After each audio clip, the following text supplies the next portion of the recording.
Hello everyone and welcome back to Caffeinated Dragonware. Hard to believe this is our first devlog in a month. Actually, it's closer to 2 months. Dang. Has it really been that long? Yes. Sorry guys. Anyway, in this video I'm going to be going over how I added falling objects to the game. Trust me, it's a lot more complex than it sounds.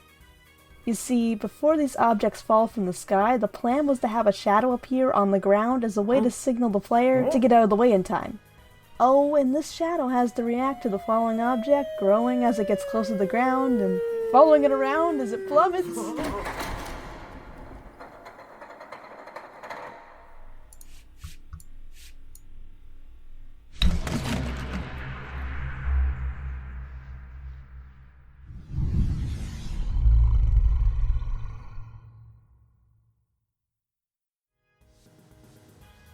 I started out with a moon sprite and gave it a rigid body. Now it has to obey all the laws of physics, most importantly gravity. However, since this test environment doesn't have a hitbox connected to the stage, it just passes through the ground like a ghost! Okay, I'm a ghost? So we need to fix that. So there we go. Now it hits the stage and rolls a bit.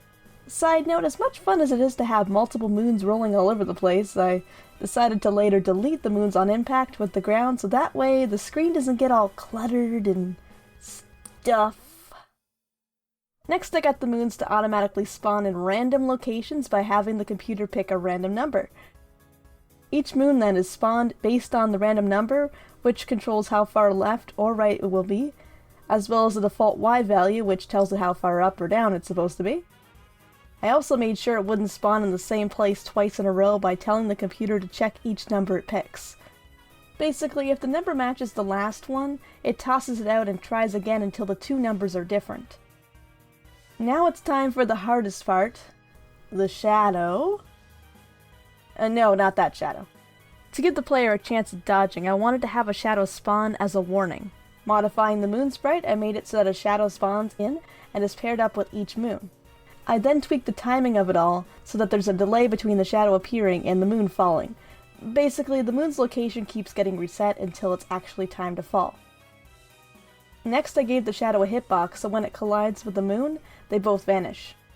The hardest part was getting the shadow to grow properly as the moon fell.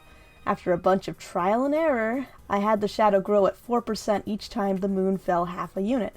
So if the moon started at 8 and fell to 0, the shadow's size would adjust 16 times by the time it reached the ground, thus allowing a subtle change in size and making it look more convincing.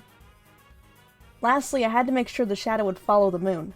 This was pretty straightforward in all honesty. I simply linked the location of the pair by having the shadow constantly check where the moon is and move to its location. Now we have falling objects! Yay! Anyway, thank you guys so much for watching. If you like this kind of content, be sure to subscribe, because we have videos coming out every other Saturday. Until next time, bye-bye!